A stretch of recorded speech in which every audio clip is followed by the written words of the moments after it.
cavecrewradio.com.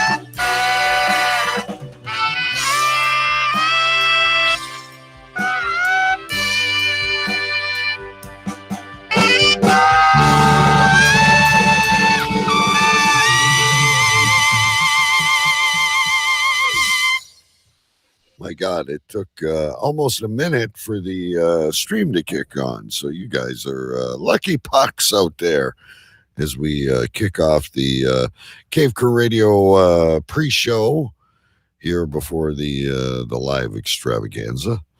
I know what we can talk about on the pre-show is about a week ago, 2 weeks ago, there was a shipping race going on. And Big B, take it away. What did you ship, Stu and I? So every year, as has been tradition for the past several years, because Stu has the allotment, I always send him some form of seeds that he can plant in the allotment. I've sent him Big B's beans. I think that was the very first one. Yes, with T-shirts. We had T-shirts, right? We did Big B's peas. We did a couple other things. So this year, DK is having his own version of the allotment in his house. So, well, it is outside, right? But it's in your house. It's in your yard. It's not a separate allotment like Stu has. Right. So I said, I will send you some seeds. And you very thoughtfully requested that I not send actual vegetables, but more herbs because you didn't have room. So I went to the store and I got Big B's broccoli for Stu to plant over in the allotment. And I got Big B's basil for DK to plant in his, the allotment north, let's call it. So they were sent out on the same day, as they always are. We do this at Christmas too. When we send Christmas cards to each other, who gets theirs first. And the vicinity, now remember, between me and Stu is the Atlantic Ocean. And between me and DK is only a 9-hour drive, 9 hours, give or take. So it's always a race to see who gets theirs first. They were sent on the exact same day. And I even sent tracking numbers along so they can track their packages. Of course, it stops once it leaves the U.S. But it was neck and neck right up until the point where it got to the international shipping place of the USPS. Jamaica, New York. I didn't even know it existed. Jamaica, New York. Jamaican. That's where JFK, the JFK International Airport is. That's where all the shipping goes out of. UPS, FedEx, US Mail, DHL, all that stuff. And that's where Stu flew in and out of New York and from JFK. Now, do you know when you went to the post office or wherever it was, and you said, right, this one's for England, this one's for Canada. Right. Now, did they say just stuff that Canada one in that sack in the corner? I think that's the guy, put it in his back pocket and said, I'll send it out later. I don't blame the American mail, though. I blame the Canadian system. Right, because it was with the tracking numbers, you can see they got to the international shipping area at basically the same time, within a couple of hours of each other. On the same day, and then from there it goes. So Stu, once it got to the international shipping, Stu got his maybe 2-3 days later. Very quick to send overseas across the Atlantic Ocean into England and over to Stu. He sent a picture. I got my broccoli. Very quick, and we were like, "Hey, Stu wins the race." Now there's always the first race. Who gets it first, and then. When will DK get it? Yes. Will I get the needle, which we'll talk about later? Right. Or will I get the shipment? And for whatever reason, it's all on the Canadian Postal Service. It takes a long time. Now, the last time I said, and my wife reminded me, the last time I sent you something, I think it was the you give one fuck coin, and it was stolen. It was you remember the envelope came empty. Yeah. That corner was opened. The coin was taken out of it, and you got an empty envelope.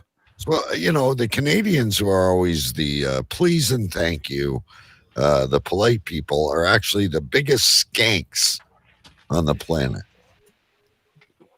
But I received mine, and I received the prize I talked about last night, this stupid rubber bracelet with a hockey card. And now I'm in for a draw to win a bigger prize. But here's the deal. I think that we should now, I don't know if Stu's planted his, but I have in a little seed thing, what's going to come to fruit for us. The basil will start straight away almost, but the broccoli won't come into its own until late summer, sort of like autumn time. It's a sort of more of a winter veg. So is it? I think so. I will be putting Big B's basil in my pasta sauce and spring salads well before Big B's broccoli comes. Have you planted it yet, though? No, it's too soon here because the weather's all. It's we haven't even got the greenhouse out yet, because we've got like a plastic greenhouse that we put up to start the seeds in. Yeah. But the weather's it's pissing down here at the moment. It's very unpredictable. See, and I have my tomatoes and my peppers and all that stuff. They're not very big, but they're growing inside the house now, ready to plant. Yeah. Are you still waiting for the black stuff, Stu?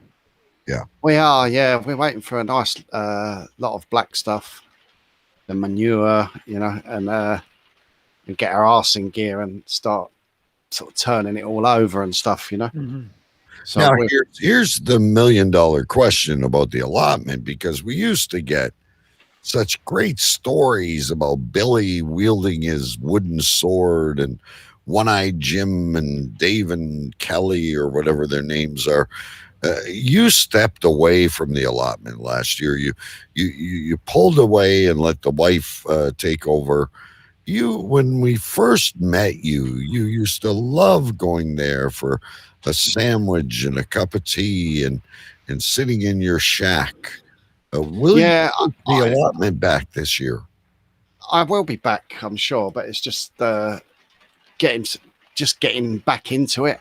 It's like going to the gym, you're all enthusiastic, and then when you've had a break, you can't get back into it. So I remember before you got the cabin, yeah, in the backyard there, you used to, I'm off to the allotment, just gonna make myself a sandwich and a cup of tea with the kettle, see what is going on plot 32B. Mm-hmm.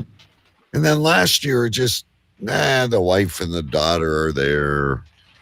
Yeah, I just need to get my arse in gear, really. And just get a bit more motivation, Yeah, because the summer's not good for stories, and Bigby and I count on the allotment.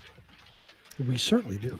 Yeah, and there's always something happening there, Yeah, and you used to have such good friends.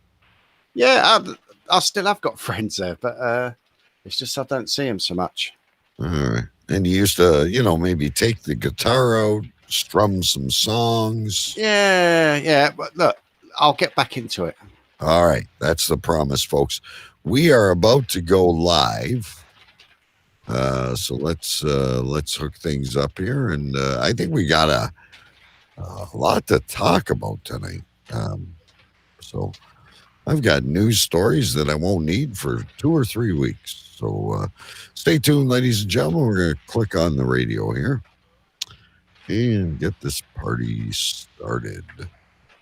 Okay, stop with the chat. It's time to get this train wreck started.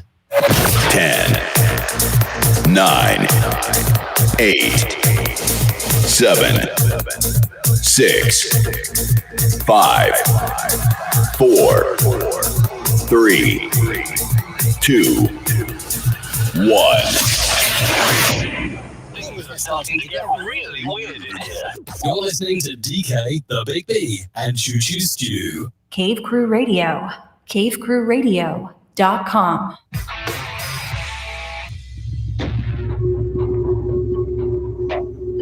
There was a time when the world turned their back on men. Men with a dream and savage yearning within them. Legions compelled by passion that knows no boundary. A consuming flame that defies plausible explanation. Battling the forces of domestication, they find the courage to band together to experience the awesome power of being men. I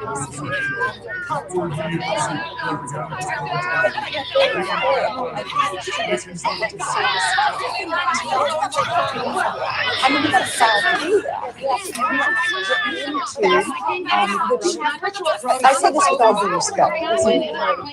Shut up! Shut up! Shut up! Shut up!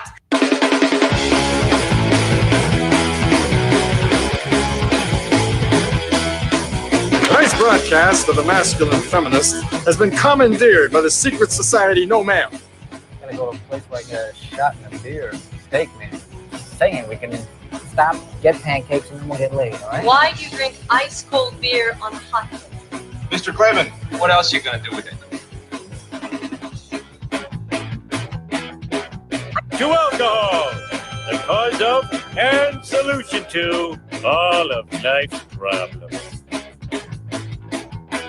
The Yankees are champions of baseball! It's a power play goal!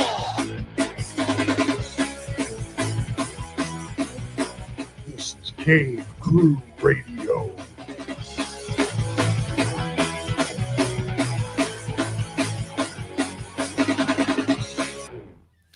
Indeed, it is Cave Crew Radio, ladies and gentlemen. My name is DK. I am live from my cave in Windsor, Ontario, Canada. It is great to be with all of you tonight.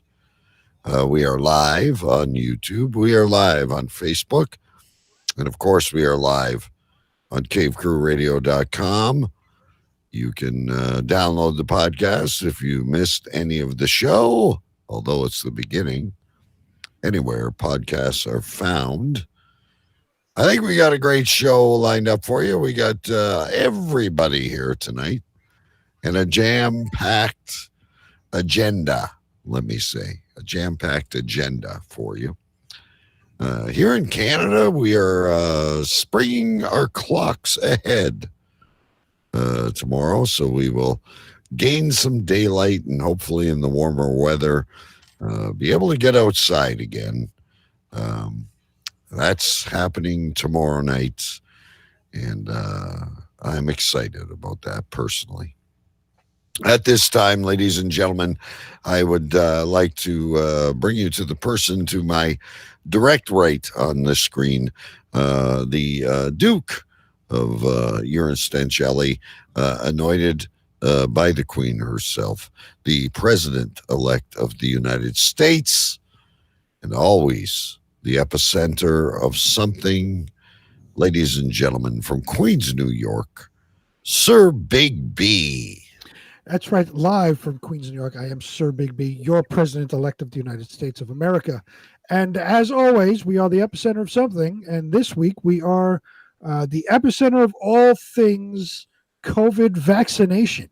Oh, I can't wait. COVID vaccination occurred yesterday. It was shot number one. I think before you get into any of the details or anything like that, right, you might want to lead into the introduction because I think we got a little discussion to have here. Well, in that case, I will see if the person to up there, yeah, pretty much is there. Is London there? I'm pointing to you. Yes, London is calling. Hi, gentlemen. How are you? Doing fantastic. Before you go into anything, Big B, I just want to go full screen here. What the fuck? Like, what is that over your shoulder? Like, is that a green screen? No, the other way. Oh, that's the blinds. Oh, we now have blinds. No, I've had blinds forever. You know, that's the. I've never seen. Oh, so there we go. Look at that. Window. Just a slightly different camera angle, perhaps. Yeah. And what's the red light blinking behind you?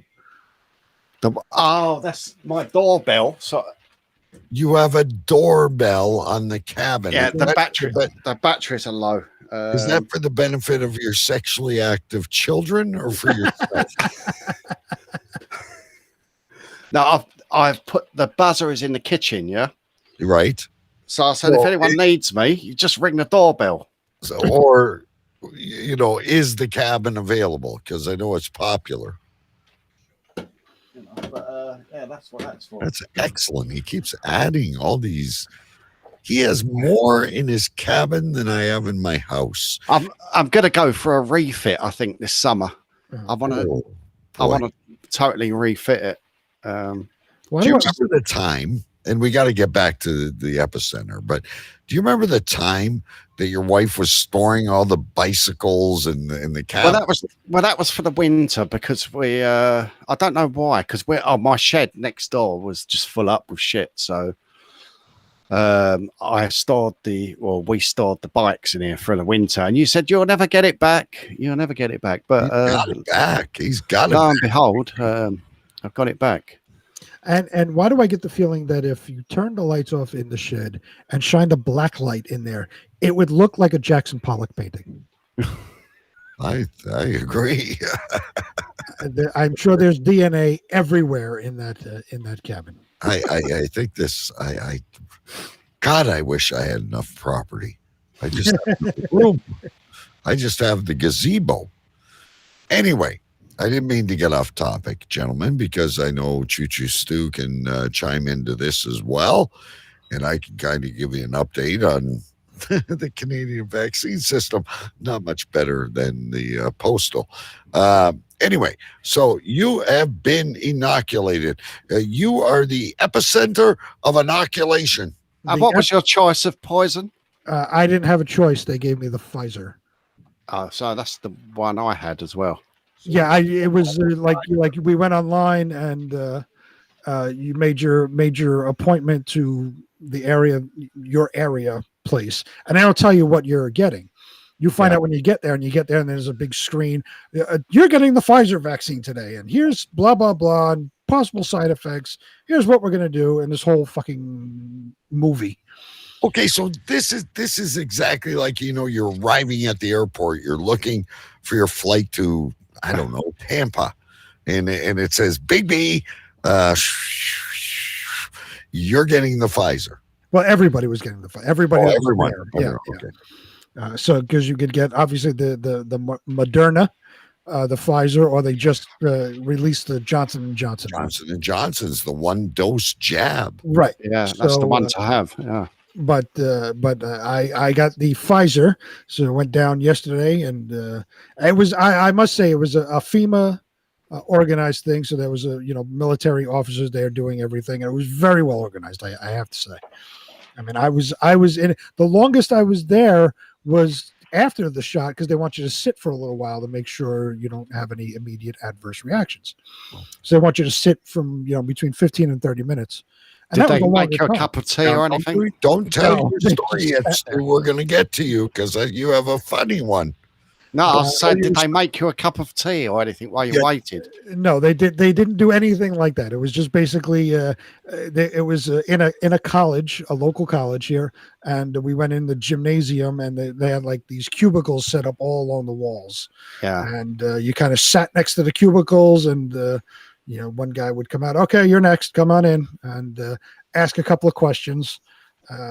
What makes you eligible? Really? Make sure you weren't sick yesterday or whatever. Yeah. No, I'm good. And this is why I'm eligible. Okay. What arm you want the shot in? Okay, I'll take it in the left arm. Shot in the left arm. Okay, sit down. Just hang out for like 15 or 30 minutes, and then you can leave. Did it hurt? No. No. I mean, if somebody doesn't like needles, yeah, it's going to hurt. I have tattoos all over me. It doesn't hurt. Yeah, it doesn't really hurt. It's just a jab, isn't it? Stu, it's not your turn yet. It's not your turn. Stu has a great story. So you know, I told my wife I was done. I told you guys, obviously, and I told a couple of friends of mine. Immediately, you know, any reaction? No, it's like I had it for like 10 minutes now. Relax. So my arm was okay. It started getting a little sore last night. Woke up this morning. It was a little more sore. It's it's starting to go away now. I felt okay up until this afternoon. I started feeling a little crappy. Started like feeling run down, kind of. Just want to sleep. I took a couple of Tylenol. Now I'm sweating profusely, and I feel better. So you sweated it out. You got basically now I'm sweating. I'm currently sweating profusely here. All right. Well, have some peanut butter whiskey. I am not having peanut butter whiskey because I wasn't feeling well. I'm just going to stick to beer tonight. Okay. And oh, by the way, I got to show you this. I got to block some personal information out.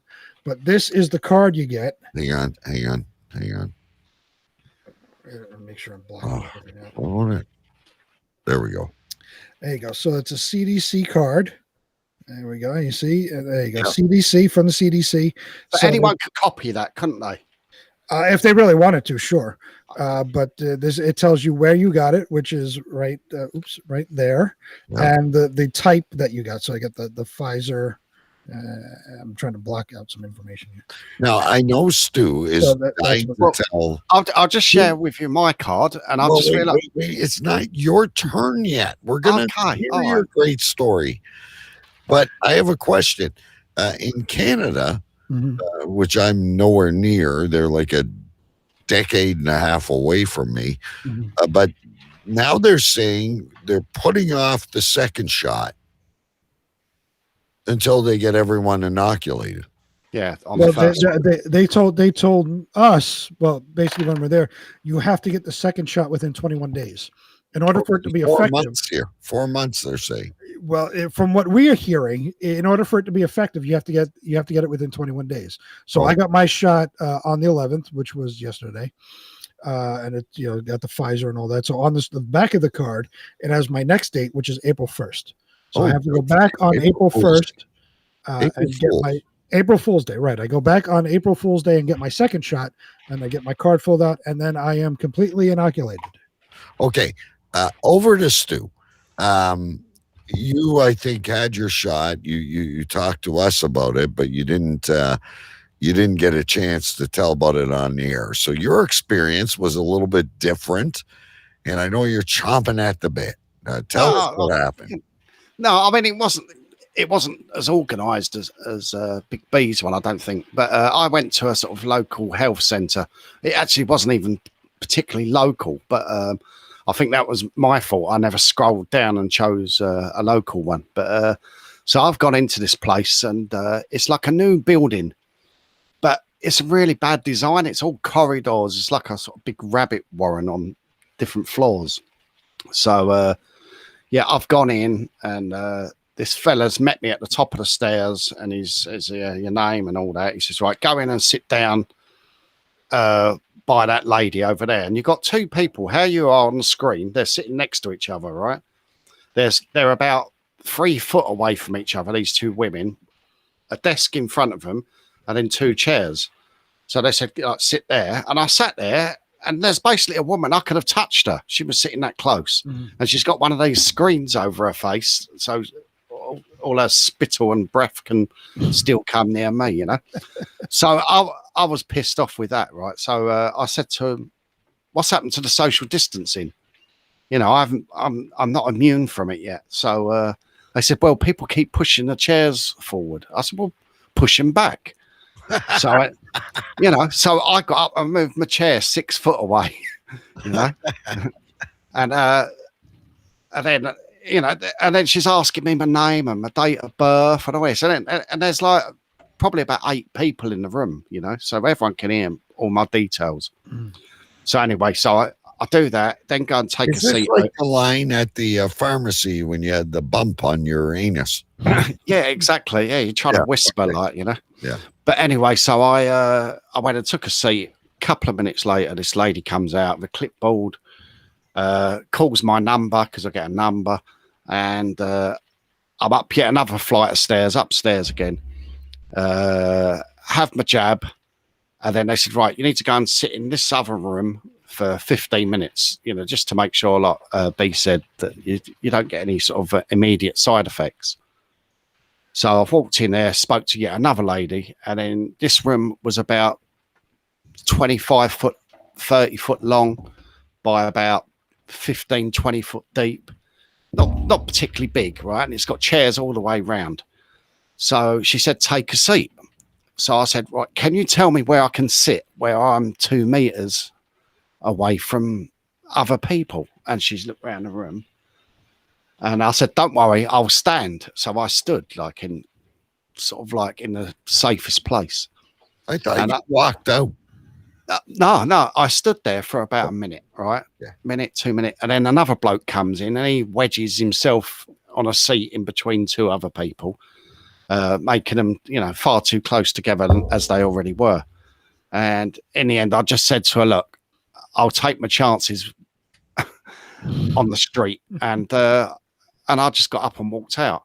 But I had the papers, the instructions and all that in my hand. So I said, look, if I collapse, I'll keep these in my hand. And hopefully someone can, you know. Pass out in urine stench alley. Yeah, someone will find out, you know. But they gave us a card, all right? Now, reaction in urine stench alley. So the card is it's done on very cheap, sort of almost paper. We can get Stu here. It's almost paper, but it hasn't even got my name on it.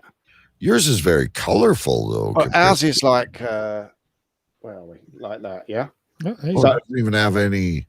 I believe everyone gets the same one in this country, right? So, I mean, if I drop that in the street, if I dropped it, and then on the back, it just says Pfizer. It hasn't even got my name on it. Have a name or anything. No. Interesting. So, it's a bit weird, really. Yeah, so mine has, we have our full name, our date of birth, and we have an ID number attached to us. So every correspondence, whether through email and through getting these vaccinations, I have an ID number associated with it. It's interesting that you just were handed a card. Yeah, I mean, but it might have been that I walked out and that maybe they was meant to stamp it or something. I don't know, but well. So what does that do now for your second shot? Like, when is your second shot? You got the illegitimate jab. Well, when they call us, but again, ours was something like 21 days, but they want to concentrate on getting everyone done with their first jab. And I don't mean everyone, I mean everyone in the bloody country, so it's going to be like more closer to probably a couple of months. I'm not really sure. And that's in Canada. They had this thing. Originally, you got your first shot. 2 weeks later, you were going to get your second shot, or 3 weeks, whatever the number is. And on the news this week, they came out with the whole government that the CDC is recommending that 1 dose is enough, and you can go 4 months or whatever without getting the second dose. So they were going to work on vaccinating everyone. Yeah. Before they started the second dose. That's here. And I haven't even got mine yet. But I think you're like 70-80% immune already with this first jab. Is that right? I don't know. All I know is everything that we've heard here was you get your first shot, and then 21 days later, you're supposed to get your second shot. In order for the entire vaccination to be effective, you need that second shot within 21 days. And if the CDC said something different, I don't know. And you're the 1 in 10 that gets the side effects. Have you guys had the controversy going on saying, ladies and gentlemen, it does not matter what shot you get, you take the first available. So don't say the Pfizer's better, don't say the Moderna's better, don't say the Johnson & Johnson's better. If it's your draw and you get this shot, you take it. Anything's better than nothing. Well, that's what what I was saying when I scheduled mine. It was I went on the New York City or the New York State website, whatever it was, and they have all these places where the state is administering these vaccinations, and they don't tell you what vaccine at what location. It's just this location has appointments available. Okay, I'm going to sign up and get mine, and you don't find out what you're getting until you get there. So you don't even have a choice. It's not like you can go and choose. They tell you, like when I went there, congratulations, you're getting the Pfizer vaccine today. Okay, that's what I'm getting then. So I still have a couple of questions going back to Stu. Number one, did you experience any side effects? Like Big B said, he was exhausted. Now he's sweating like a fucking pig. Around where the injection went in, it was a bit swollen. It was a little bit tender, possibly the next day, but nothing really more than that, None of the yellow phlegm. I didn't really have the yellow phlegm. No, it wasn't nothing. My wife, she had a different vaccine, and she was unwell the next day. She was like, felt like she this adds me to a third question. I haven't quite got to the my original second question. Did you take advantage of this to miss work? Well, I did, and I didn't. Of course you did. Well, I had a nice little duty the next day, and I did phone up and said I'm not feeling that great, and so I ended up coming in for the half the shift. I knew you would. I got 4 hours out of it. I went in 4 hours late. Are you guys unionized? Because you would be the perfect union steward. We are unionized. Yeah, I can see you. You play it like a. I mean, to me, that was a gift. Yeah, and apparently, with the Pfizer, the second dose is worse than the first. Like the side effects, apparently, but then B's had his, so maybe he doesn't get any side effects. But, well, like I said, it wasn't like I was all out. Like this morning, I was fine. I woke up. I had to go to a roastery for the places I work to do something, and I was fine. It's like when I got home, I just started feeling a little lethargic and kind of just run down. Like I really wanted to go to sleep. And so, like I said, I popped some Tylenol. Now, after I popped the Tylenol, I'm sweating like a fucking motherfucker. But I've heard that too. I know a couple of people that have already gotten their second shot, and they said for a day or two they were down and out. So I don't know. I'm hoping it's not that bad when I go in 21 days. I may not be April 2nd, which is the Friday. I may not be available. I don't know. Choo Choo Stu is right now salivating. He's like, oh my God, I'll have to work 1.5 shifts and I'll get 3 weeks off. No. I am a dedicated employee. Oh, so, you've been telling us that for fucking ever. You've had more time off, and we haven't got to your knee injury yet, but I'm sure that's going to play out, that you'll be on, what do you call, modified duties. But that's a genuine thing. Yeah. It's always something with you. I used to think Big B used to get like bronchitis all the time, but the guy always showed up. But with you, it's like, the birds aren't chirping today. I think I'm going to take a sick day. I think I'll take a mulligan. I've worked 2 shifts in a row, DK. And do you know they were 6.5 hours long? With a 2-hour break in between. Do you know, I've been doing loads of sort of exercising and all that. I've had no problems whatsoever. And then yesterday, I'm standing in the kitchen making a cup of tea, and I thought, oh, my knee feels a bit funny. And I'm sort of like doing a little wiggle, right? Like to see what part of my knee hurts. Like, and then my daughter walks in. She goes, "What are you doing? Dancing?" I went, "No, I've hurt my knee." And since then, it's been bad. So it's I've got bandages on it and some gel and stuff. And so you were just standing there, and all. I was standing there, and my knee's just gone. I mean, it's not too bad, but But haven't you ever done that, Big B? You do heavy labor, and nothing hurts. You're bending, you're picking up heavy stuff. You drop a I don't know, a coin on the floor. You go to pick it up, and the next thing you know, your fucking back is seized. Yeah. Well, let me tell you, I have a bad back to begin with, and my knees are really starting to ache more often than not. So today, like I said, I had to go out to do something, and I had to set up an AV station in the warehouse. So I had to build the stand, and then I had to put the brackets on the TV and mount the TV on a portable stand. So the TV is on the floor. We put a moving blanket down, put the TV face down on the floor so we could put the brackets on the back of the TV. And I tried to get up, and it took me a little while because everything hurt and ached as I was trying to get up off the floor. And I remember back when I was a kid, if I was doing that, I could jump up and go run a marathon. Of course, my knees are bad because of hockey, and I'm used to them. But yeah, my knees are starting to get bad. They're starting. A knee is not a pleasant injury. And nowadays you make a noise when you get up as well. Oh, I make lots of noises when I get up. Well, when I get up, I usually pass wind inadvertently. We all know when DK's getting up off the floor, he's or you're off the chair, or you're just walking. You're just.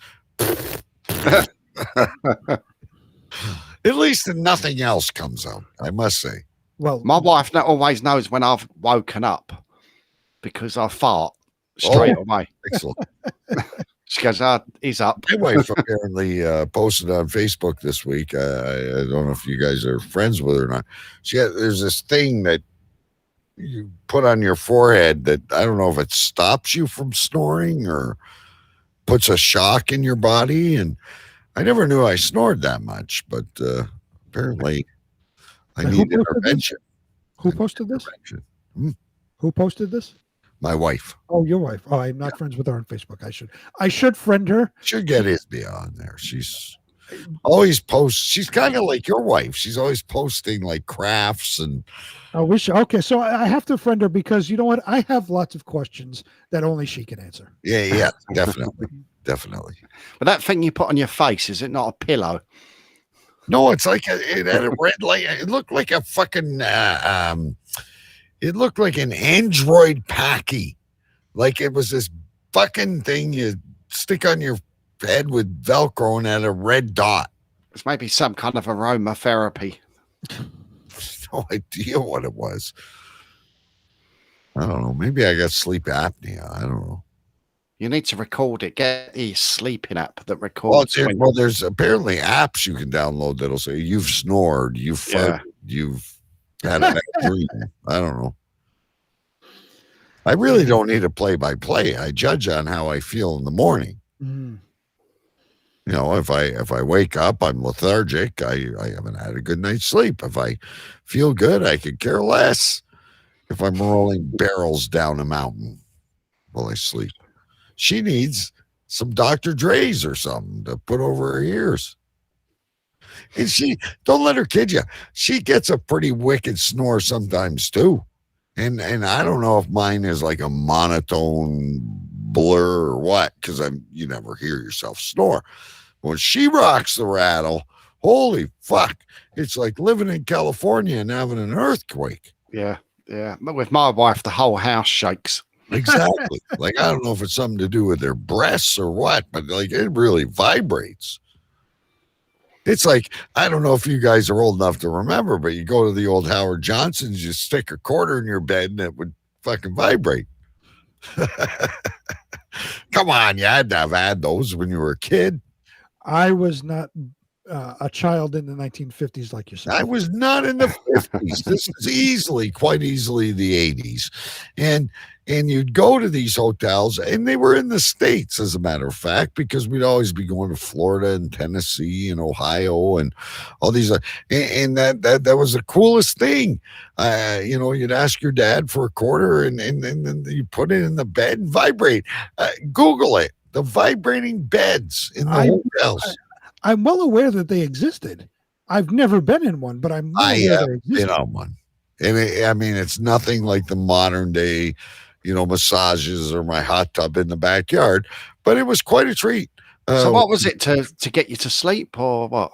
I I look, I don't know the history of it. I'm not the My Pillow of vibrating beds, but I remember very slightly when I was a child, and I definitely remember we were driving down I-75 and you get in a Super 8 or a Howard Johnson or whatever it was, and they would have this little box on the bed, and you could put a quarter in, and the thing would shake, rattle, and roll. I can't believe you don't have those in England, Stu. No, how strange. No. As a matter of fact, if you watch the movie Vacation for the Chevy Chase movie Vacation from back in the early 80s, there's a scene where he's in a hotel and they put a quarter in the bed, and of course it's a comedy, so the whole bed's like jumping up and down, and but if you watch that scene, then you can understand what the But it's not really like that. It's like a no, it's not like it's in the movies. Obviously, it's a slight buzzing sort of. It's like, come on, you guys got to have those things when you're walking through the mall, and they have those recliners, and you can now it's not a quarter, it's probably $1 or $1.50. And you can sit in the recliner while your wife's shopping, and Yeah, I've always sat in them. I've never put any money in yet. Anyway, yeah, maybe you'll see one at Ripley's Believe It or Not or something. All right, we got to move along here. We're coming to the point of the show. Very important subject over in England, and there's nothing better than to get Choo Choo Stu to bring this in for us. We even have a very special intro for it.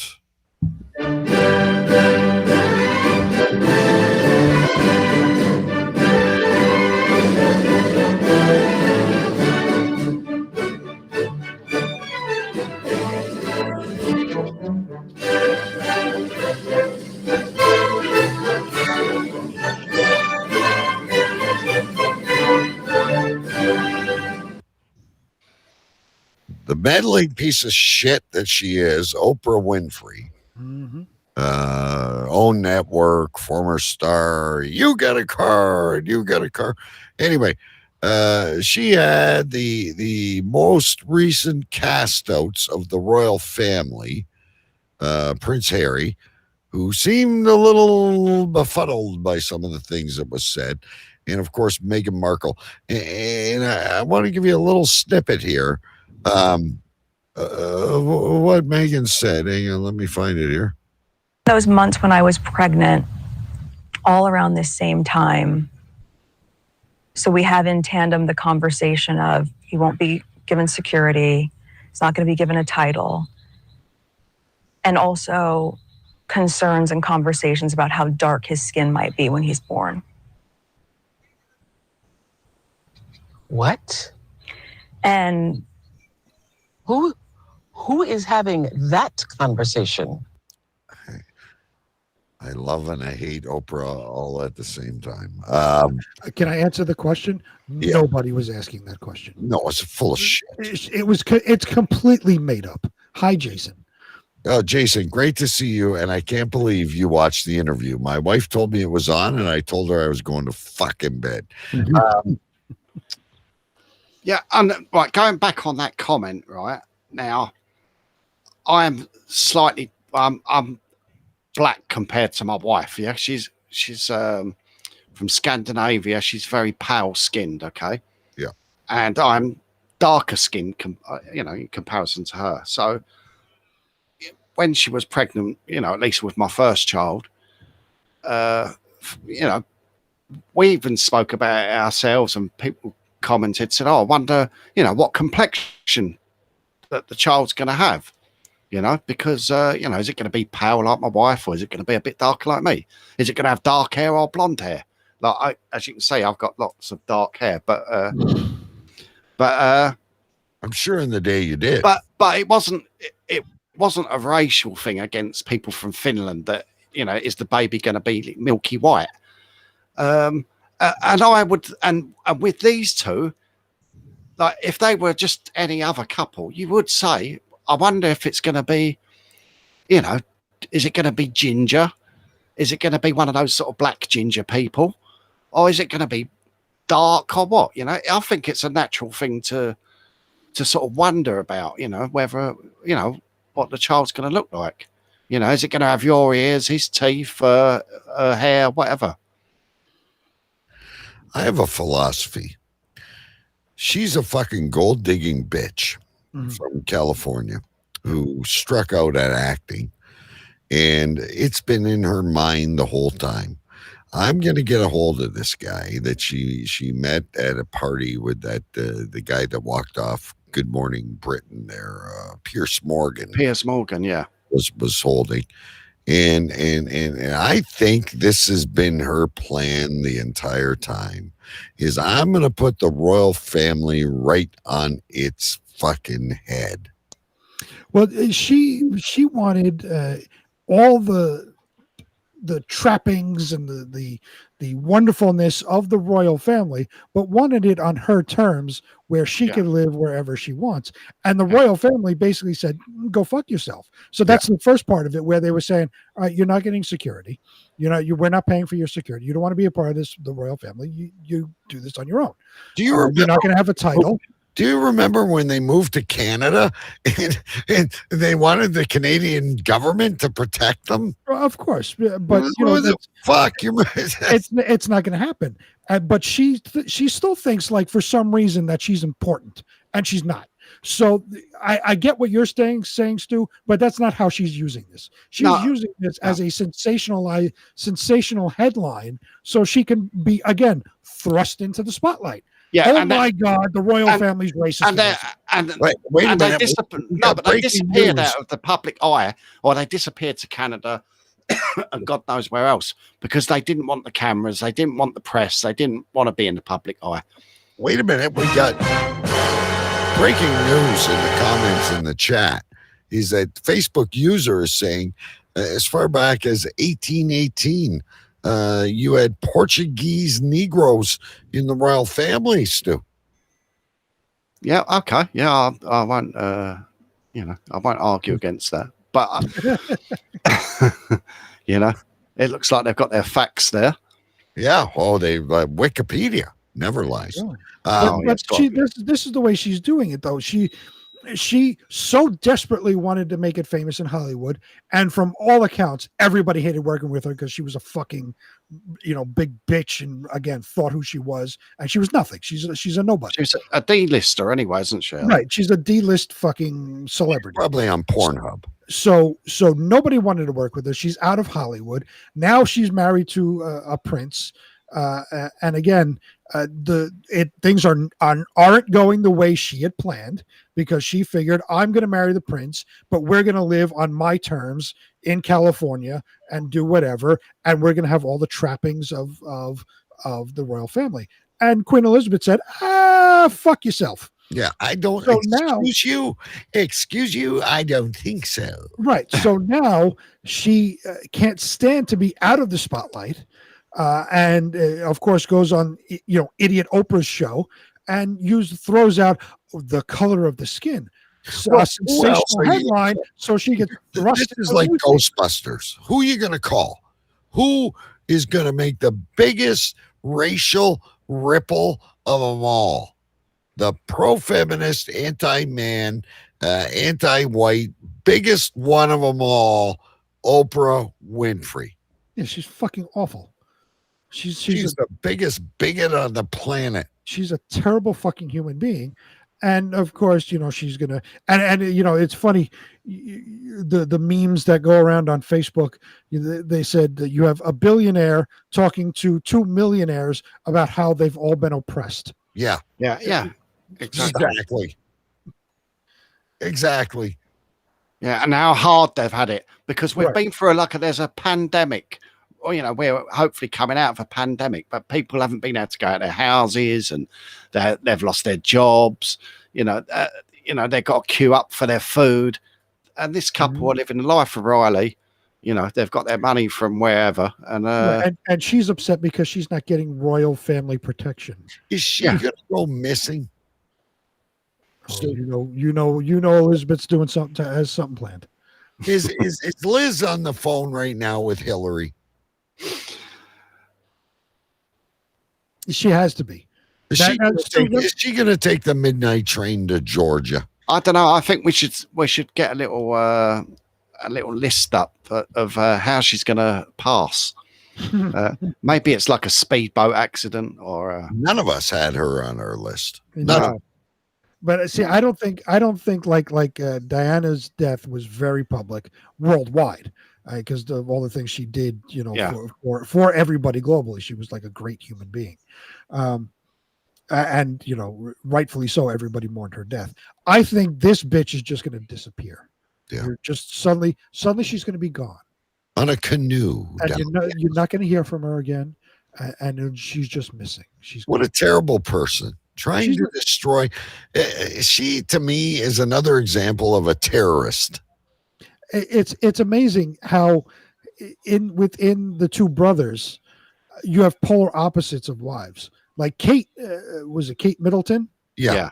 She's like she fully embraced it. She's taken on the royal lifestyle, Exactly. and I don't mean like dripping in jewels and all that. No, but she's very elegant. She's doing work like Diana did. Yeah, she's embraced it totally. Yeah, right, she's embraced. That's what I was looking for. She's embraced it, and completely immersed herself in it, and really has become like Diana Jr. almost. Like she's going out there and all this.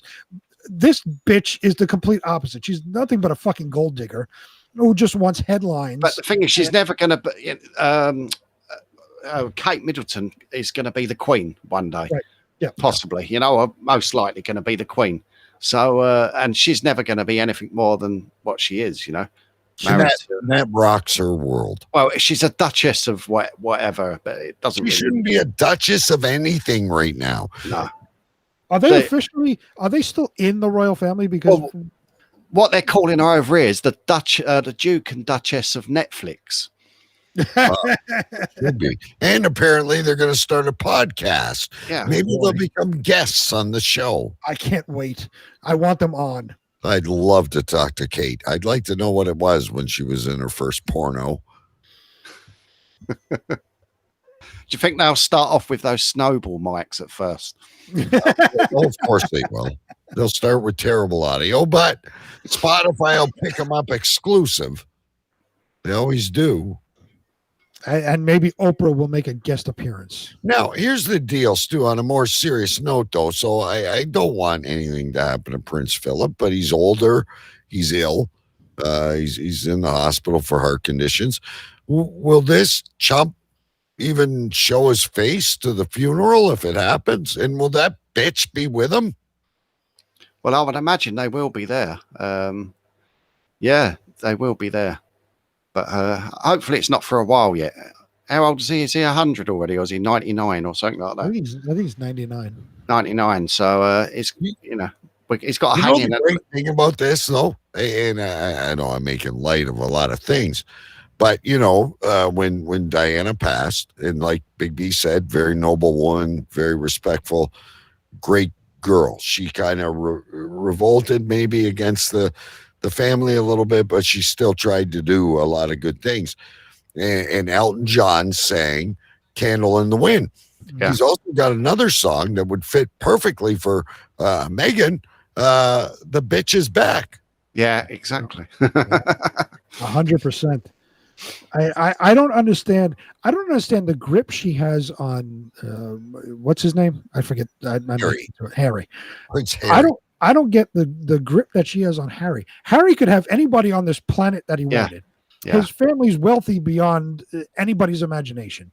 He could be king of England one day, but yet he's with this bitch. And apparently when she met him, she didn't even know who he was. And she never even Googled him or anything like that, apparently. Bullshit. Well, as soon as she found out, she jumped at him and couldn't wait to get the ring wrapped around her finger. I don't agree with that, Stu. Some faces, Yeah, of course. Somebody, could not be. You could be in a fucking tribe somewhere, and you see the King of England or Queen of England. I mean, who she is. You see the Pope. You've seen the Pope. She knew exactly who he was. Don't fall into that fucking bullshit. No, of course. Yeah. And now, what is the sentiment in England? Do people just don't care, or what is the sentiment for most people in England about this? Well, the radio that I've on, the radio station I listen to, and to be honest, I haven't even. Every time I see it on the news, I just turned it off. But I have listened to conversation of the real people on the radio, and everyone's against her. Really, everyone's against her. And Piers Morgan has made a big, splash on the news as well. And I think a lot of people are behind him as well. He's just called her out. He's called her a liar. He said I wouldn't believe her if she'd read the weather report. I think they're, because it's got to be more serious there, because a lot of people are behind the royal family. They might not bother that much, but the king and queen, or the queen and Prince Philip, they've worked hard. They've done that for years, and it gets the tourists in and all that. But these two, I don't think people are behind them at all. I'm definitely how did, obviously, like you said, that nobody believes Meghan and everybody thinks she's a bitch. What's the sentiment on Harry? Are people like, what the fuck is wrong with him? Are they, did they feel bad for him, or aside from Meghan, they're making excuses that that was it, because their mental health, they've got mental health issues, because he had to walk behind his mum's coffin, and he was like, however old he was, 6-7 years old or whatever, I'm not sure, but so he's so fucked up, he's lashed out by playing brown girl in the ring. But they're both got mental health issues and that, and hey, lots of other people have as well, but they haven't got all that money and support behind them like you have. So let me tell you this, or ask this of me. In England, if he, for some reason, came to his senses and he said, this is wrong, I made a lot of bad decisions, Meghan, you're gone, I bestow you, or whatever the monarchy term is, and Harry wanted to come back, would they embrace him with open arms, with forgiveness, or is he stained forever? I think he could turn it around. I think if he got rid of her, or when they get rid of her, I think he could turn it around again. People used to like him. They liked Harry and William. So and then maybe he can find like the next one. With a bit more breeding. She hasn't got the breeding to be a royal, really. Well, his dad kind of bounced around with what's her name, Camilla, made a rebound. Yeah. But no one seems to say too much about that. I mean, no, but Diana was his wife, and then he went to Camilla. During or after, we don't know the whole. Getting back to this Oprah thing, I never heard it. I never watched it or listened to it. No, me either. But I listened to other people's comments. But Oprah never asked about her dad. She said in the conversation that she had lost her dad, which sort of suggests alive. Her dad never went to the. No, but she said he had lost surgery or something. Yeah, but why didn't they say, well, what did your family think about it? Well, I can't tell you that because I've pissed them off as well. Yeah. Right. Well, do you know what I mean? Alienated her sister. There was a big deal when they got married that the father was not going to the wedding, but the father had just had open heart surgery. Yeah. But they weren't on speaking terms anyway then, were they? I don't think so. I think she's the black sheep of the entire planet, if you want to know. I mean, a number of, actors have come out and said she was impossible to work with when she was acting. That, for whatever, she's a nobody in Hollywood, but she made herself out to be some fucking superstar in her head, and everybody came out and said she was utterly impossible to work with. Yeah. Well, she certainly got the role of a lifetime, didn't she? She is now the Duchess of Urine-Stenchally. Yeah. Well, just look at the picture that you brought up of those two. Just look at them. Yeah. He looks like he's quite angry about just being alive, And she's got this look like, I got everything that's coming to me. I got all the riches. I got that ring. And then you got Oprah going, I got another book deal over this shit. Oh, Yeah. Fucking useless human being. Yeah. They're all backstabbers. But I heard, Stu, and you're saying you're blocking it out and not hearing, but I heard that Harry was not expecting her to bring up some of the sensitive details that she did. Yeah, but then she was saying, "Oh, yeah, you know, someone is worried about what color the baby's going to be, for instance." But she wouldn't tell who, so everyone's pointing the finger at, or guessing. They're going, "Well, was it him? Was it him? Was it her?" She's just sort of like just put this, this random thing out that the royal family are racist, but she's not actually naming anyone. Right, and realistically, she's making it up to make headlines. So and then, of course, the royal family has to come up with a statement that's from the Queen. I'm sure someone wrote it for her, but we take this stuff very seriously, and we're going to look at it like, fuck off, Meghan. Somebody came out that worked for the royal family for like 20 years. It was like a Middle Eastern dude. He said, I've worked with them very closely for 20 years. They're the least racist people I know. Yeah. And this is coming from a Middle Eastern dude. It's not like Stu said it or something. It's a guy. I don't know. She disgusts me. She disgusted me from the very beginning. I thought she was a dirty pig, but and what I have a question for Stu about the royal family. I thought in general they stayed in with Brittoners. Yeah, like they wouldn't go outside of like the House of Champlain married the House of Yorkshire. Yeah. Right, like you wouldn't go out and look for an American or a Canadian or anybody else. No, I think that's even Diana was from the House of whatever. Well, she was Lady Diana Spencer. Yeah, she was a lady. She had a title. Yeah.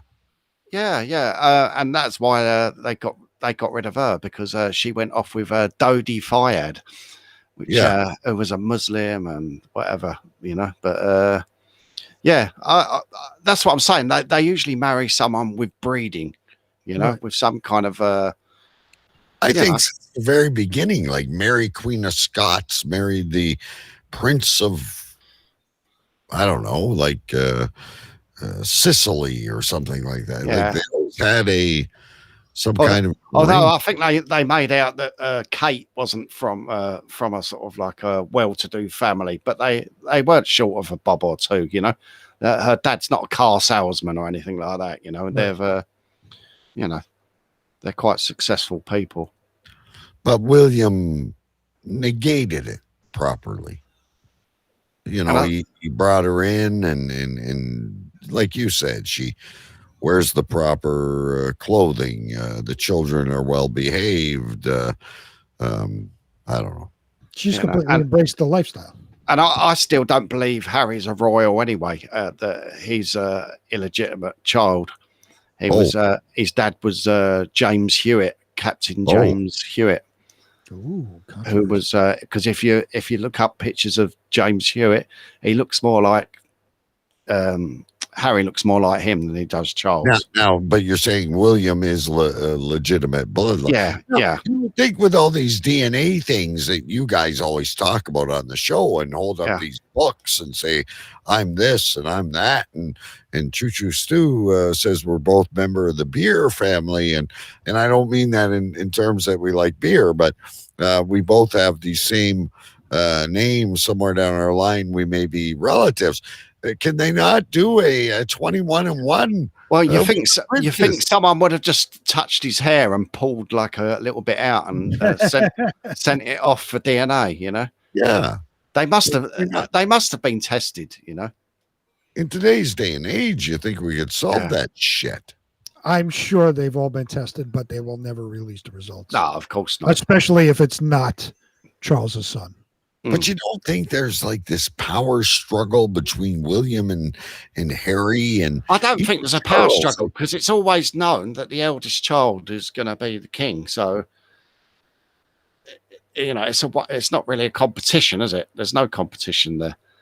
Now, how angry is Charles? Speaking of being king, and his mother just lives on and on and on. Charles is never going to get the throne.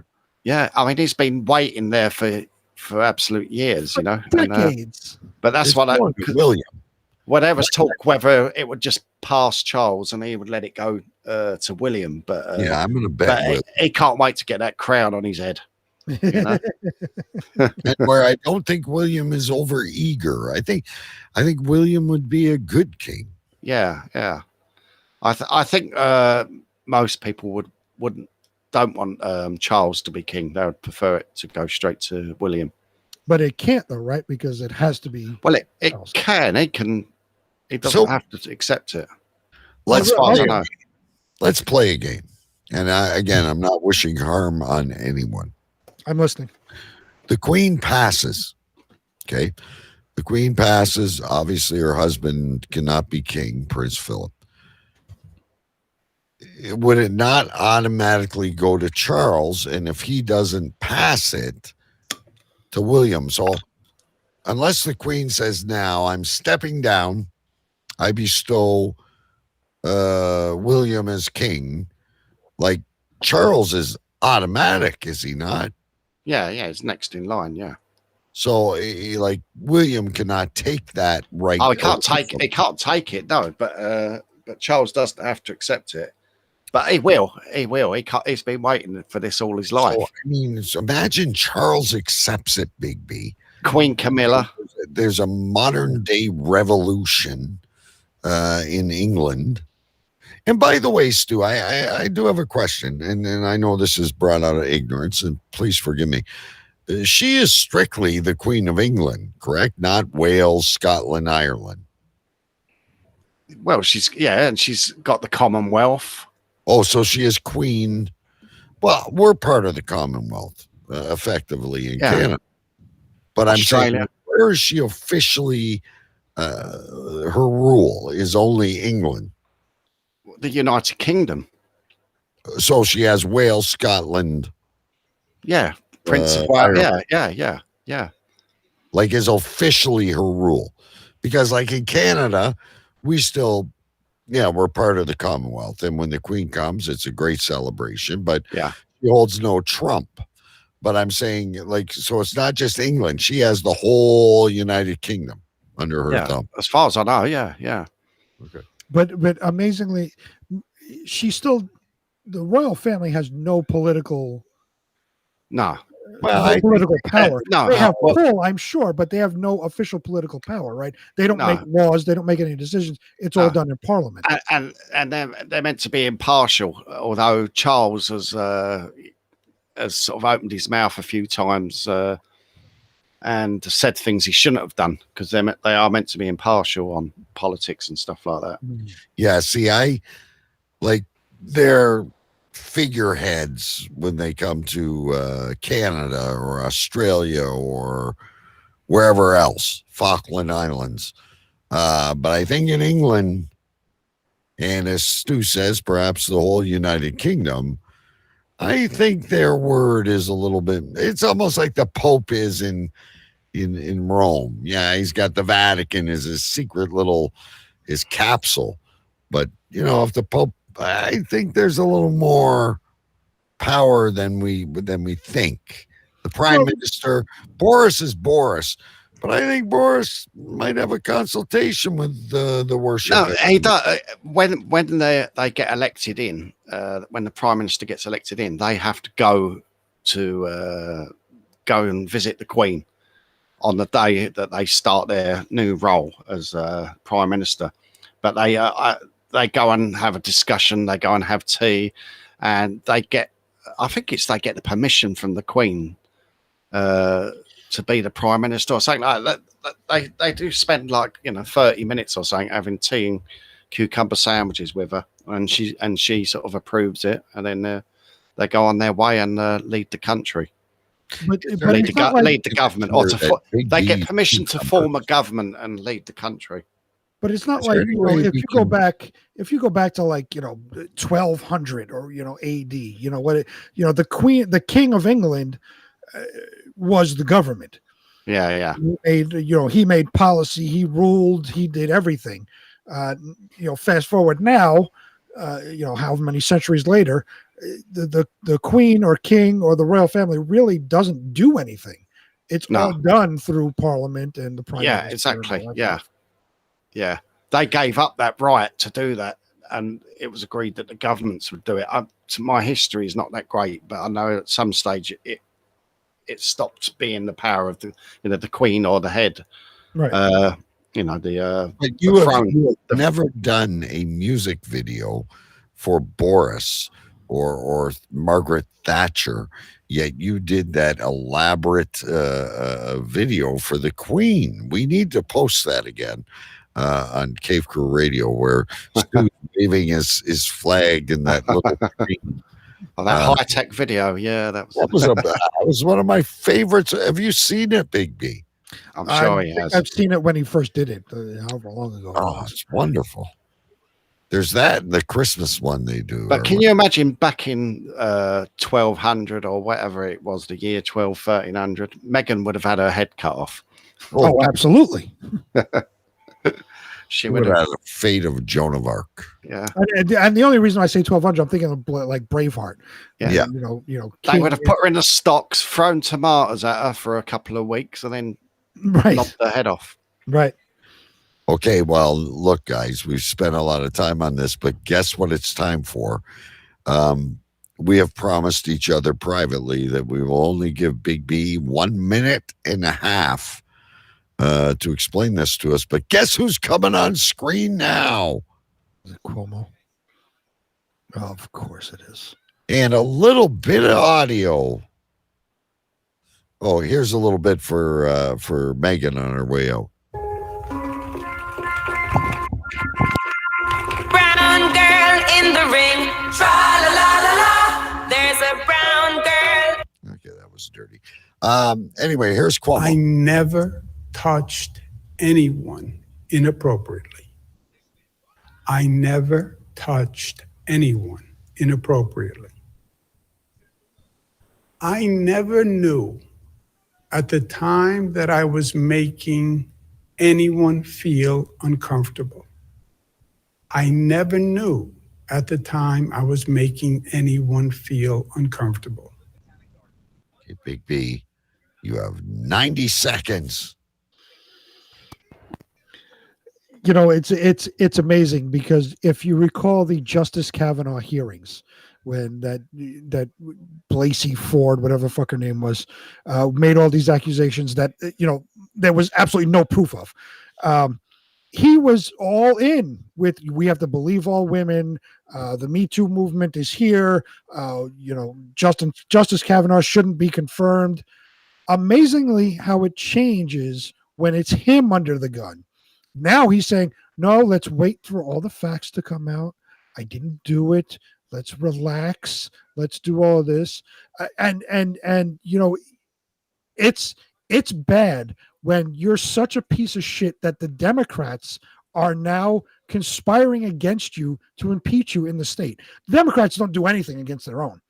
They are now initiating an impeachment inquiry for Cuomo, led by state Democrats. And then it goes to the government where Nadler, that idiot bubblehead fucking Ocasio-Cortez, and a few other Democrats in Congress are calling for his resignation. He came out today and said he is not going to bow down to cancel culture, and he's not going to resign. Everybody's calling for his resignation. And not only do we have the deaths, it was 15,000 deaths of elderly in the homes that he covered up. But now 7 different women have come out and said he's sexually harassed them. One of them even said that he reached under her dress and like grabbed her boob or whatever it was. But this is how arrogant. You want to talk about Meghan being fucking a piece of garbage. He is a fucking arrogant douchebag that in the midst of all of this, I didn't do anything. You shouldn't believe anybody but me. I am not going to step down. Everybody's calling for his resignation. And even our shitbag fucking mayor, who's a piece of garbage of his own right, said that he should resign. The Democrats are lining up against him, and his political career is over. He was all in. Remember the pandemic? He was holding conferences every fucking day. He was the golden child. All the coverage on CNN. He did. He was the COVID golden child. He wrote a book about this, and oh, by the way, and now that's on hold. But he wrote a book, and everybody said, "Oh, Cuomo's got to run in 2024, whatever it is." Cuomo in 2024. I hate to tell you, but his political career is dead. How is his brother handling all of this? I haven't been paying attention lately. CNN will not allow him to cover it. Oh, really? Nope. But he's still on air. I saw him the other day. He's on air. Yeah. I mean, they will not allow him to cover his brother. Is the other gay guy? Is he covering it? Don Lemon? I don't know. I don't watch. I know what I've read, that the CNN has come out and said they will not allow Chris Cuomo to cover Andrew Cuomo.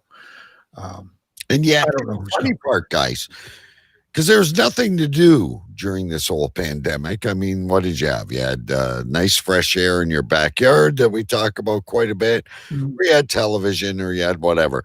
And the younger brother always had him on. Yep.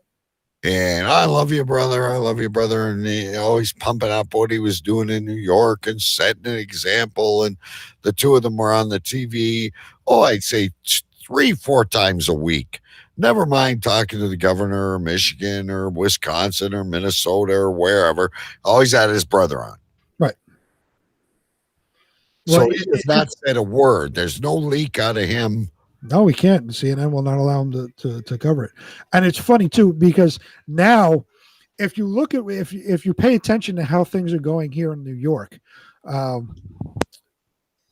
with all of this swirling around him, 15,000 deaths. It came out now that handicapped people were included in that, into some other handicapped facilities. He forced COVID positive patients there. Meanwhile, the Jacob Javits Center and the USS Comfort, the naval medical ship, sat empty throughout this whole time. He's forcing people into these homes, and they're dying. He's got these 7 women accusing him of sexual harassment. So what does he do? Aside from don't blame me, he's now opening everything. We are getting close to being wide open. Restaurants are going up to 50% availability. Movie theaters are open. You could do this. You could go to a Ranger game now. Notice, the NHL games, the Islanders, and it's all. Oh yeah. But because of that, what is the numbers increasing? The R rate going up? Mm-mm. No, not yet. There's always a lull before the storms, Stu. Yeah, but it's only really a couple of weeks. Oh, that's what they tell you. But this is if you look at the timeline of when he started getting accused of all this, and the leak came out that they covered up all these deaths, suddenly now he's opening everything. So he's trying to, like a magician. Don't look at this hand, look at this hand. Look, I'm opening everything. Yeah. You can now go to a movie if you want to. Shut up. I'm opening up. Right, you can take the whole family out to TGI Fridays if you want to. Look, everything's opening up now. Don't pay attention to this side. Pay attention over here. So that's what he's trying to do. Yeah. Hillary could save a lot of money right now. She could put him and Meghan in one grave. Hillary could turn things around for herself if she did that. Everybody would praise her. Wow. I don't know about that, but yeah, Cuomo's political career is over. When you have Democrats lining up against their own, like they are here in New York and in DC, you're done. You will not survive this. Have you jumped to the other side? What do you mean? Are you a Democrat? No, actually, I was a registered Democrat for years because of Bill Clinton.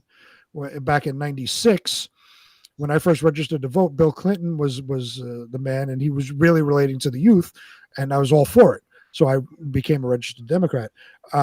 This year, I finally switched over to Republican. Oh, I thought it was the beginning of Trump.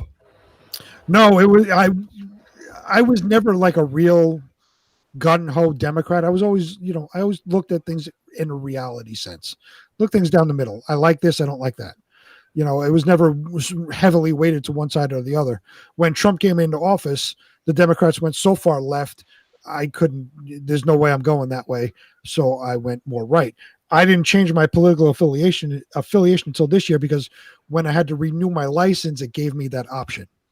Oh, so it was just like, it's like, oh yeah, okay, I might as well do it. Go ahead. So when you do your license, and I'd like Stu to chime in on this, my political beliefs, of course, we discuss them in the family and stuff like that. But when my wife goes to vote, she could be telling me one thing and be voting another.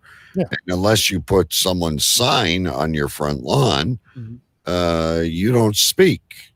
I mean, you speak if you want to.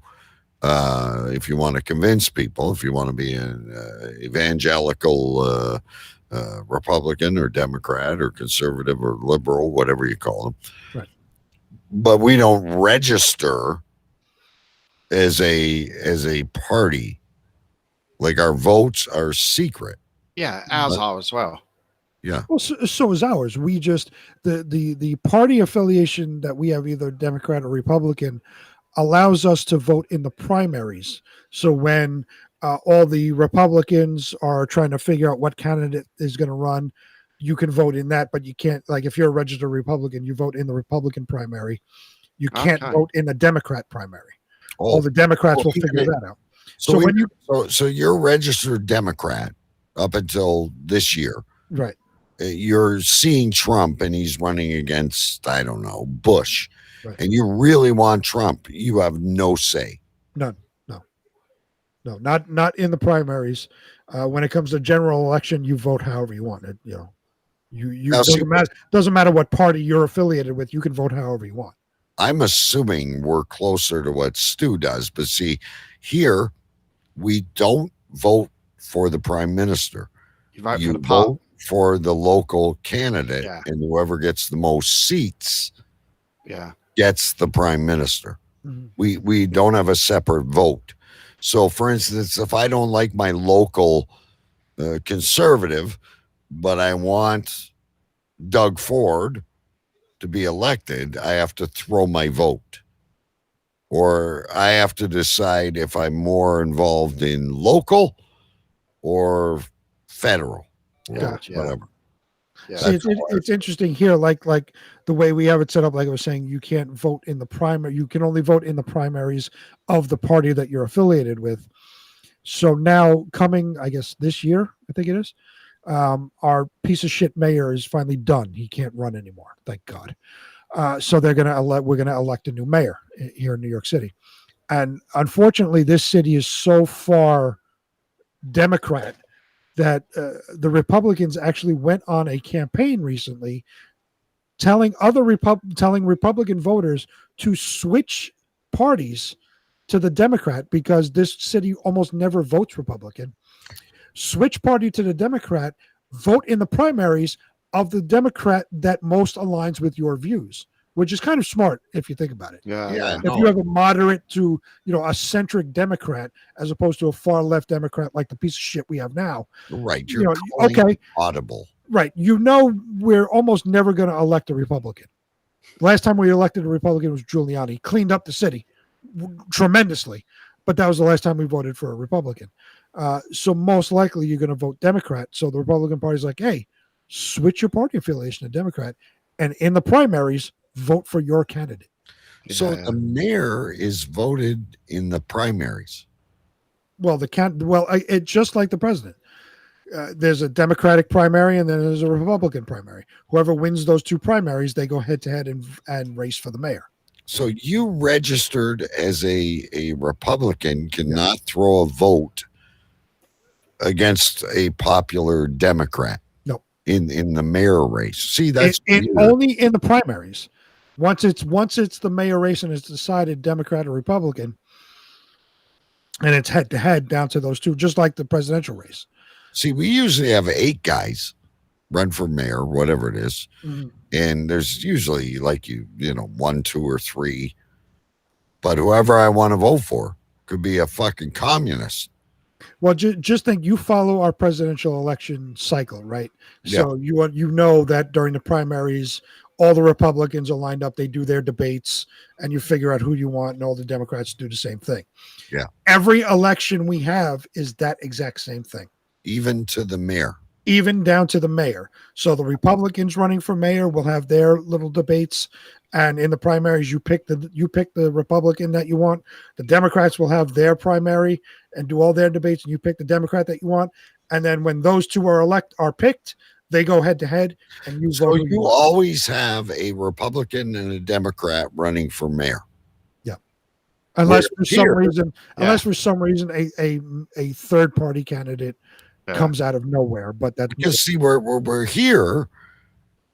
I could be a Republican. We call them conservatives, but whatever. I could be a Republican, and 2 Democrats go to the top of the hill, Mhm. and I go, you know what? Locally, as a mayor, I really like what this guy does, and I can sway it. Mhm. Like there is no one guy on the right, one guy on the left. There could be, right, but it's not set that way. There could be 5 Democrats running for mayor, and I go, I like that guy. No, we'll do, if there's 5 Democrats, that gets chosen down in the primaries. When it comes to the general election to see who will become mayor, it's always 1 Democrat, 1 Republican running head to head against each So other. you may not have the best 2.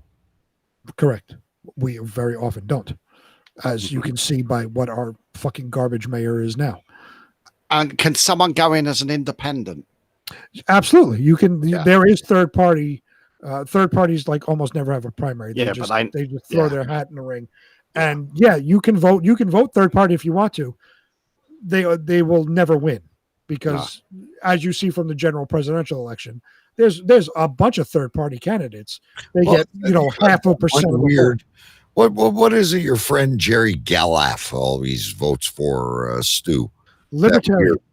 Libertarian, yeah. Libertarian. Yes. You never see them stand. Well, that's like Rand Paul and Ron Paul. They're most closely aligned with libertarians, although they are Republicans in the Senate. They are most closely aligned with libertarians. Oh, okay. Got it. Should we play a quick round of Believe It or What before we name the show? I would love to. Kind of end things on a lighter note. All right, let's play a quick round. Hopefully, Stu will do better this week. I was terrible last week. Oh, Big B's the king of this. Ladies and gentlemen, it's time to play. True or false? Fact or fiction? You guessed it. It's time to play. Believe it or what?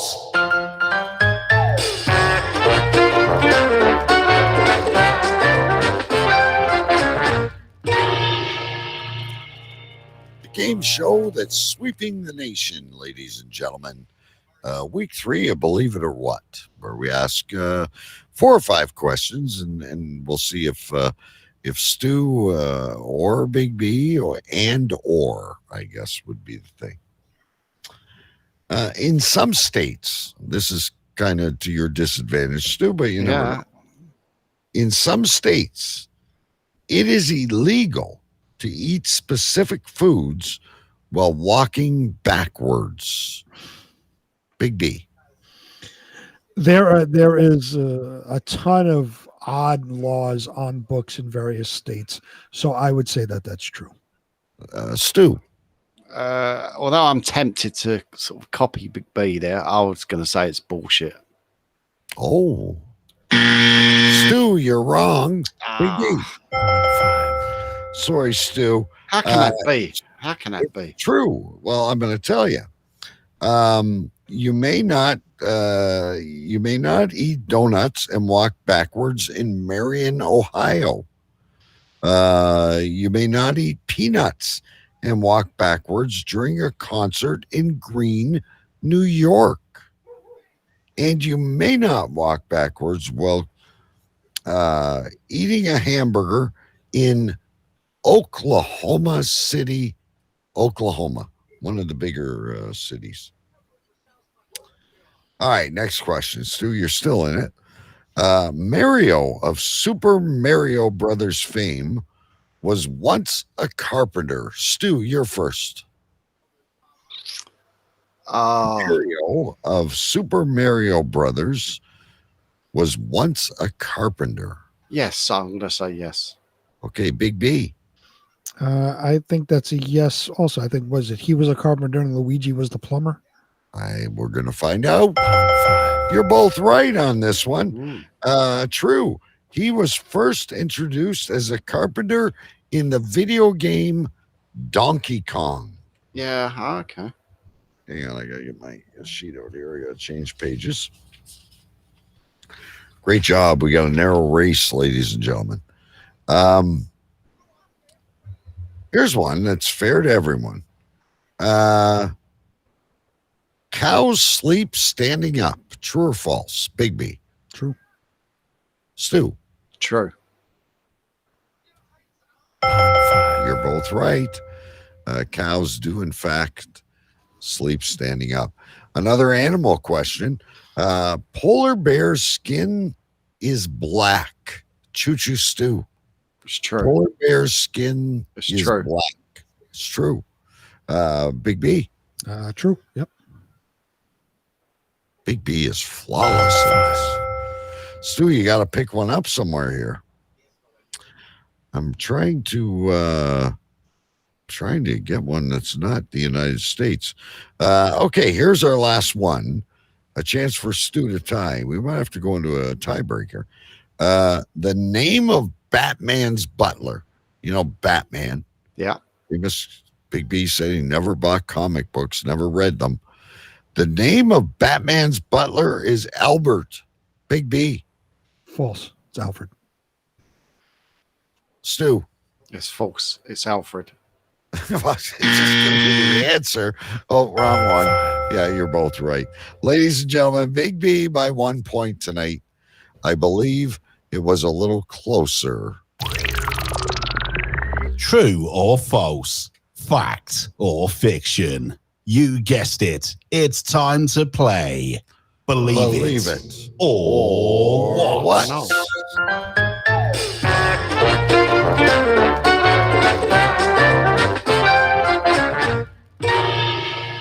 I gotta find some better questions as we.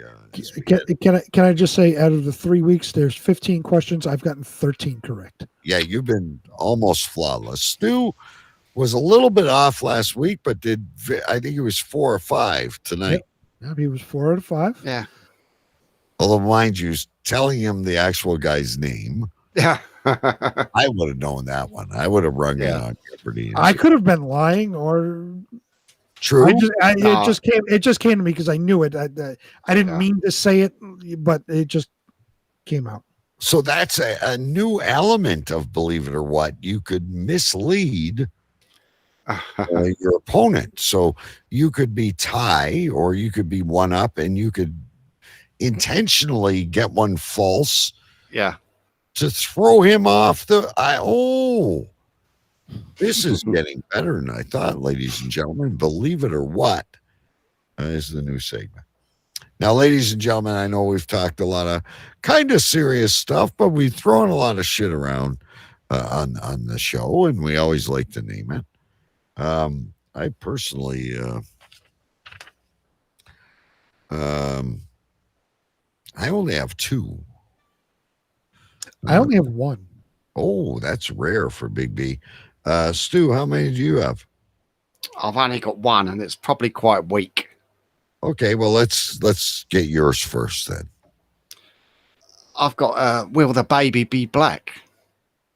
Will the baby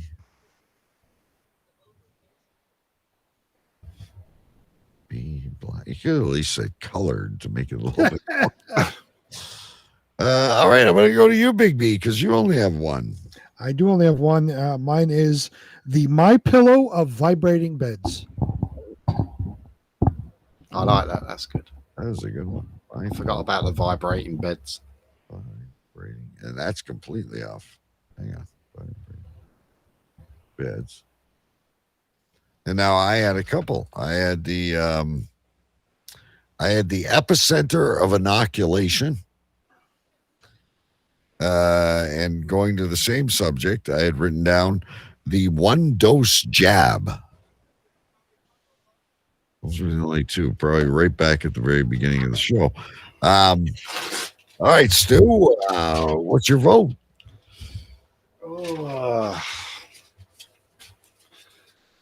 Brian's. What was Brian's one? His was the My Pillow of vibrating beds. Yeah, I like that. I like Brian's one. I have to say I agree. Big B, do you anything else catch your ear? No, I agree with that one. All right, we'll use the other ones for. I probably won't say "Will the baby be black" in the show notes. I may say what shade of color. Yeah. Like, what skin tone? Yeah, what skin tone? What shade of color? What mark on the palette? Something a little different. Ladies and gentlemen, I hope you enjoyed the show. I know it was very political, but you learned a lot about other countries and what was going on. So hopefully, it's a little bit different than what we did. Of course, we hope you played at home and believe it or what. And if you think that you can beat Big B, we can always make a phone call or a Facebook Messenger call, and we can always get you on the show to play Believe It or What with Choo Choo Stu and Big B. It would be like, you'd be the civilian on Celebrity Believe It or What. It'd be a lot of fun, and if you won, we could have, say, 5 questions and it could go to overtime. And if you won against our celebrity hosts, maybe a T-shirt or a Cave Crew Radio mask or a limited edition collectible Choo Choo Stu mug. Who knows? Or a pencil. Or a pencil. I'm writing that down for the show notes. Or a pencil. I need some fill for this week. All right, ladies and gentlemen, that's all we got. We're wrapping up on time for a change here. I have to go to work tomorrow, so I'm not going to fight it. Big B is sweating profusely, and it's very late in England. Go ahead, Stu. What do you got? No, I was going to say, I'm working as well. So, well, you're on tomorrow too. Yeah. You're not gonna pull a mulligan with. Well, so long as my knee allows me to work. He's not working tomorrow. I place your bets, ladies and gentlemen. Next week we will make an announcement if Choo Choo Stu actually makes it to work tomorrow. No, I will be. I don't have a choice because I'm the only one with a key to the building. So we're doing major repairs on the tank. So anyway. All right, ladies and gentlemen, there we go. Thank you for joining us. Tell your friends. And we will see you next week.